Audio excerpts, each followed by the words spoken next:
yang membuat orang gak bisa ikhlas itu adalah takut dicela, takut dihina, takut dibully, takut direndahkan. Penilaian orang. Coba saya mau tanya, kalau teman-teman dihina sama orang, senang atau sedih?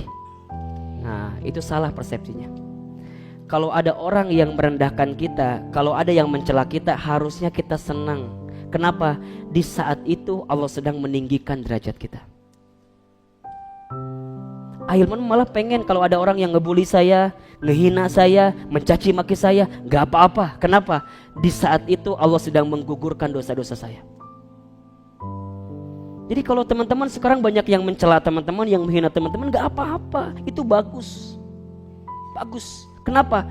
Karena biasanya orang akan kelihatan titik nadirnya sebagai seorang manusia saat dia tahan dengan ujian, saat dia tahan dengan dicaci maki. Bukankah Rasul itu menjadi seorang yang sangat luar biasa menyikapi kehidupan karena beliau begitu banyak yang membencinya? Bahkan saat beliau lahir pun sudah dibenci, beliau jadi anak-anak pun sudah dibenci, saat tumbuh dewasa pun dibenci, bahkan saat mau hijrah menyampaikan kebaikan pun dibenci. Ternyata Masya Allah, kesabaran Rasul saat dicela, dibenci itulah yang merubah karakternya menjadi karakter yang paling kuat dalam kehidupan. Maka mohon maaf, kalau tiga hal ini, senang dipuji, kemudian senang urusan dunia, kemudian takut dicela, teman-teman hilangkan, maka teman-teman akan dapat kategori yang namanya ikhlas. Ikhlas itu memang berat, tapi itulah cara pertama untuk teman-teman bisa menghapus jejak masa lalu. Ingat ya, Umar bin Khattab pernah berkata seperti ini, aku tidak takut sesuatu hilang daripadaku, karena aku tahu selain takdirku maka tidak akan pernah menjadi milikku. Aku pun tidak gelisah dengan sesuatu yang aku miliki kemudian aku kehilangannya. Kenapa? Karena aku tahu sesuatu yang bukan jadi milikku bagaimanapun tidak akan pernah menjadi milikku. Begitu sebaliknya, aku tidak pernah risau dengan apa yang belum aku dapatkan saat ini, karena aku yakin kalau itu semua akan miliki maka akan datang dengan cara apapun. Santai aja. Ikhlaskan, relakan. Kalau bukan punya kita, maka akan hilang. Kalau tetap punya kita, maka akan datang ke kita. Urusan rezeki, Ustaz, dulu saya pernah kerja di sana, sekarang nggak bisa kerja di sana. Kenapa saya resign? Begini. Tenang, kalau rezekinya buat teman-teman, nggak akan hilang dalam kehidupan teman-teman. Ustaz, aku teh sama dia teh menikah mahanya love pisan. Di dia tuh aku abis teh disimpan foto ijazahna teh. Dari TK, SD, SMP, SMA dikumpulkan ku abi teh. Terus kumaha, aduh nih hal teh pisan. Kamari dapat kabar dia teh mau nikah sama teman saya. Sakit. Di mana? Di dia. Teman-teman tenang. Memang begitu. Kalau bukan akan jadi milik kita, nggak akan pernah jadi milik kita kok. Terus kumaha, ikhlaskan aja, relakan saja. Pernah dengar nggak kisahnya Ummu Sulaim dengan Abu Thalhah radhiyallahu anhu? Belum dengar? Mau saya ceritakan? Oh, ini banyak banget kisah harian ini. Baik, Ummu Sulaim itu perempuan yang cantik di kota Madinah. Cantik. Ya cantiknya nggak jauh lah sama yang di sini. Ya, nggak jauh banget tapi nggak jauh. Ummu Sulaim. Terus gimana Ustadz? Banyak gak yang suka sama dia? Pasti. Nalurinya begitu. Kalau perempuan cantik pasti banyak yang suka. Banyak. Semua laki-laki di kota Madinah itu suka dengan Ummu Sulaim. Masya Allah. Sampai di antara laki-laki yang suka itu, ada seorang laki-laki yang Ummu Sulaim juga suka. Siapa itu? Abu Thalhah radhiyallahu anhu. Abu Thalhah. Tapi gimana Ustadz? Apakah Abu Thalhah juga cakep? Mohon maaf. Di antara banyak pemuda itu, Abu Thalhah termasuk pemuda yang ganteng. Jadi Ummu Sulaimnya gelis, Abu Thalhahnya ganteng. Cocok gak kira-kira? Cocok. Nukia mah mau diomongkan mual. Kan kadang-kadang kita mah kalau ada pasangan yang jomplang teh diomongkan ke orangnya. Yang perempuannya cantik, yang laki-lakinya teh biasa kumaha gitunya, kuluh hidup hidung. Kadang-kadang orang teh kan kudu mikir apakah jadi dosa buat orang lain atau tidak. Dosa apa, jadi mengundang gibah atau enggak gitu. Jadi kudu pas deh diomongkan kadang-kadangnya. kita tinggal di jelema naon gitu, ih daripada yang si eta mending jeung urangnya. Nah, punten ya. Ada nggak yang sering begitu di sini? Hati-hati, dia lebih hebat dibanding antum. Kenapa? Karena dia membuktikan perempuan cantik mau sama dia, sedangkan antum GGM, ganteng-ganteng mubazir. Jadi punten lah, nu can nikah mah tetep rek seganteng-ganteng dege tetep lah. Belum. Ya gantengnya buat pribadi doang, bukan buat Allah gitu. Kalau udah nikah mah luar biasa. Sampai Abu Tolha, ketika Abu Tolha mengatakan cintanya kepada Ummu Sulaim, apa kata Ummu Sulaim? Abu Tolha, aku pun juga sama, punya perasaan yang sama kepadamu. Kata Abu Tolha, mau mahar apa yang aku berikan kepadamu agar engkau mencintaiku? Sok, kalau akhwat digitukan, nya misalnya nih nanya ke laki-laki, ikhwan, akhi, aa, jang, ujang, jang, mau nyiapin mahar apa? Sok, teman-teman akan menjanjikan apa biasanya? Ngomongnya heula kan orang mah. Iyo, ayah hente. Cuman dalam bayangan katanya. Masya Allah. Apa kata Ummu Sulaim? Abu Tolha menjawab, engkau ingin dinar sebesar apa aku siapkan. Engkau ingin dirham sebesar apa aku siapkan. Engkau ingin unta sebagus apa aku siapkan. Tapi apa jawaban Ummu Sulaim? Wahai Abu Tolha, sesungguhnya aku tidak ingin mahar harta daripadamu. Aku hanya ingin satu komitmenmu untuk mencintaiku. Apa itu? Sebelum engkau menikahiku, aku ingin engkau masuk dulu ke dalam Islam. Jadi ternyata pada waktu itu Abu Tolha masih belum Islam, tapi suka dengan Ummu Sulaim yang sudah Islam. Ini penting nih pelajarannya nih ya. Jadi kalau ada perempuan nih yang kemudian juga dicintai oleh laki-laki yang mohon maaf mungkin bukan satu akidah dengan kita, maka target dakwah pertama adalah bagaimana membuat dia masuk ke dalam Islam, baru kemudian mencintai dirimu. Karena begitu banyak perempuan yang ketika bertemu dengan laki-laki yang bukan satu akidah dengan dirinya, karena alasan cinta ujungnya menghalalkan berbagai cara. Ini bahaya. Ini bahaya. Singkat cerita, kemudian Abu Tolha bertanya kepada Ummu Sulaim, wahai Ummu Sulaim, bagaimana caranya agar aku bisa mengungkapkan perasaan cintaku dengan berislam? Kata Ummu Sulaim, datanglah kepada Rasulullah SAW. Sampailah kepada Rasul, Abu Tolha ditanya, wahai Abu Tolha, benar ingin kau masuk Islam? Iya. Apa alasanmu? Tadi alasannya apa? Aku masuk Islam karena aku ingin meminang atau menikahi seorang perempuan bernama Ummu Sulaim. Pertanyaan saya, boleh nggak masuk Islam karena dasar, bukan karena Allah? Boleh nggak? Baik. Secara hukum tidak boleh, tapi secara motif itu dibolehkan. Saya ulangi ya, secara hukum niatnya tidak boleh, tapi secara motif ada faktor pendukung untuk menjadi baik karena sesuatu itu boleh. Contoh, teman-teman ngaji ke sini, boleh nggak?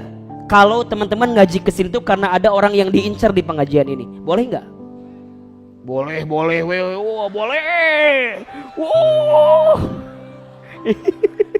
Ini dia. Kalau niat dasarnya itu nggak boleh hukumnya. Tapi kalau teman-teman niatnya tetap karena Allah, dan setelah itu teman-teman mohon kepada Allah, ya Allah, atulah kumaha we carana. Aku teh ngaji ke sini minimal ngaji plus. Bukan hanya dapat ilmunya, tapi insya Allah juga dapat jodohnya. Jadi niat dasarnya harus karena Allah, tapi motifnya urusan yang lain itu boleh. Yang tidak boleh, urusan motif yang lainnya didahulukan daripada Allahnya. Maka ketika Abu Tolha ditanya, wahai Abu Tolha, kenapa engkau ingin masuk Islam? Abu Tolha menjawab, aku masuk Islam karena aku ingin menikahi seorang perempuan muslim bernama Ummu Sulaim. Kata Rasulullah, perbaiki niatmu.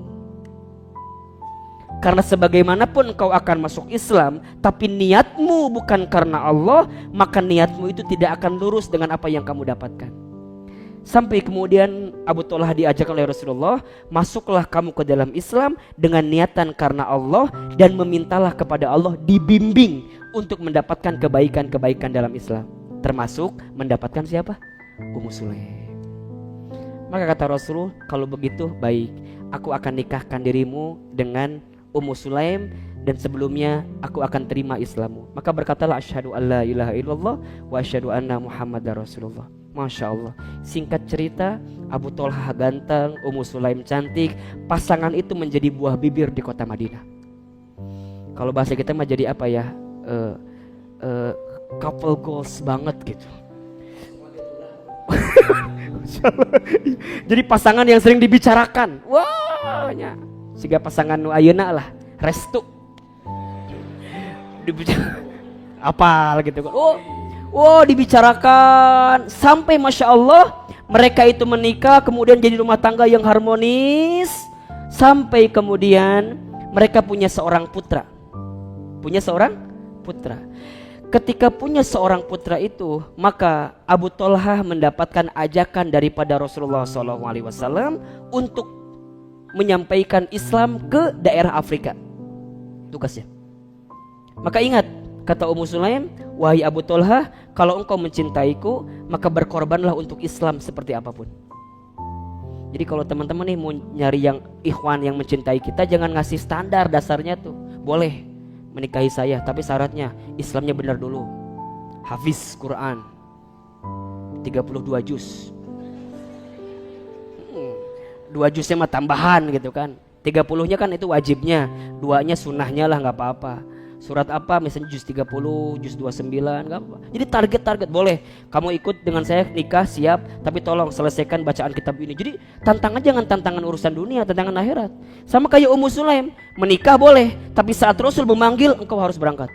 Sampai kemudian ketika perintah itu datang, Abu Thalhah yang lagi bahagianya karena punya anak, maka harus pergi ke Afrika. Singkat cerita, dalam sejarah itu diceritakan 3 tahun mereka berpisah. 3 tahun berpisah. Lagi hangat-hangatnya, jadi couple goals, saling mencintai, tiba-tiba dipisahkan karena perintah Rasulullah SAW. Maka Abu Thalhah pergi ke sana. Bagaimana Ummu Sulaim? Ummu Sulaim rindu dengan Abu Thalhah? Iya. Abu Thalhah rindu dengan Ummu Sulaim? Iya. Masya Allah. Yang membuat Abu Thalhah juga kangen, bukan hanya kangen dengan Ummu Sulaimnya, tapi kangen juga dengan anaknya. Singkat cerita, pulang dari Afrika, kemudian Abu Thalhah sampai di rumah. Ketika sampai di rumah, Ummu Sulaim menyambutnya dengan hangat. Disiapin makanan terenaknya.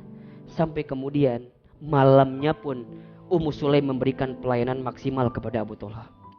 Mereka seakan-akan menjadi suami istri yang baru merasakan malam pertama di malam itu. Jadi nikmat banget. Sampai ketika subuh, Abu Thalhah bertanya, wahai istriku, semalam aku baru pulang dan aku belum melihat di mana anakku.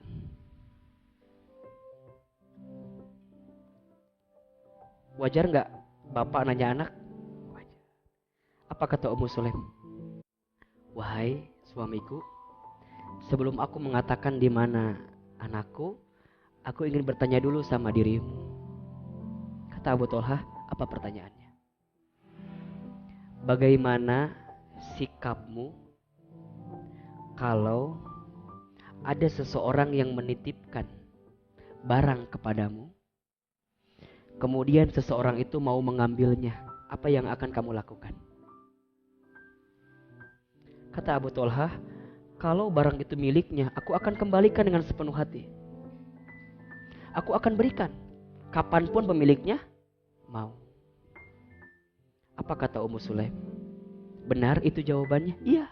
Kalau aku dititipi barang dan orang yang nitipin kepadaku minta dikembalikan, maka secepatnya aku akan kembalikan barang itu. Kata Ummu Sulaim, wahai Abu Thalhah, suamiku, sesungguhnya saat dirimu pergi, anak kita sudah dipanggil oleh Allah Subhanahu wa Ta'ala. Sampai kata Abu Thalhah, benar? Kenapa engkau tidak ceritakan kepadaku? Kenapa semalam engkau masih melayaniku dengan baik? Kenapa kemarin engkau masih memberikan makanan ternikmat kepadaku? Dan di akhir ini engkau ceritakan bahwa anak kita pergi? Kenapa engkau tidak menceritakan itu? Kenapa engkau berbohong? Dan kenapa engkau sembunyikan itu semua? Marah. Karena seakan-akan apa? Nggak dikasih tahu, disembunyikan. Sampai kemudian Abu Thalhah melaporkan kepada Rasulullah SAW. Ya Rasulullah, sesungguhnya aku mendapatkan kabar duka. Aku kehilangan anakku, tapi istriku tidak menceritakan kepadaku. Bahkan semalam aku pernah dengan istriku bermain seperti biasa. Aku merasakan nikmat, diberikan masakan yang enak, tapi istriku tidak menceritakan tentang kondisi anakku yang dipanggil oleh Allah Subhanahu wa taala. Kata Rasulullah, "Ya Abu Talha, sodakta Ummu Sulaim." Yang benar itu adalah Ummu Sulaim. Kenapa? Karena Ummu Sulaim mengajarkan kepadamu bagaimana caranya ikhlas saat kehilangan. Ummu Sulaim mengajarkan kepadamu bagaimana caranya rela dengan setiap yang Allah titipkan kepadamu. Sampai Rasulullah berkata seperti ini, sesungguhnya yang bukan menjadi milikmu, maka tidak akan pernah menjadi milikmu. Yang pasti menjadi milikmu, maka dengan cara apapun akan menjadi milikmu. Teman-teman, masa lalu kita yang memang bukan punya kita, maka akan hilang begitu saja. Dan masa depan kita yang insya Allah jadi milik kita, maka akan datang dengan kebaikan-kebaikan itu. So yang paling sederhana adalah ikhlaskan, relakan. Jangan selalu melihat orang di masa lalu, karena setiap orang punya harapan dengan masa depan. Jangan pernah comeback dengan masa lalu, karena setiap orang pasti akan tergiur dengan masa lalunya, tapi dia lupa dengan masa depannya. So mulai hari ini, satu jawabannya, menghapus jejak masa lalu adalah dengan ikhlaskan, relakan. Makin teman-teman ikhlas kehilangan, maka makin teman-teman akan diganti dengan yang lebih baik oleh Allah Subhanahu wa taala. Satu, ikhlaskan, relakan.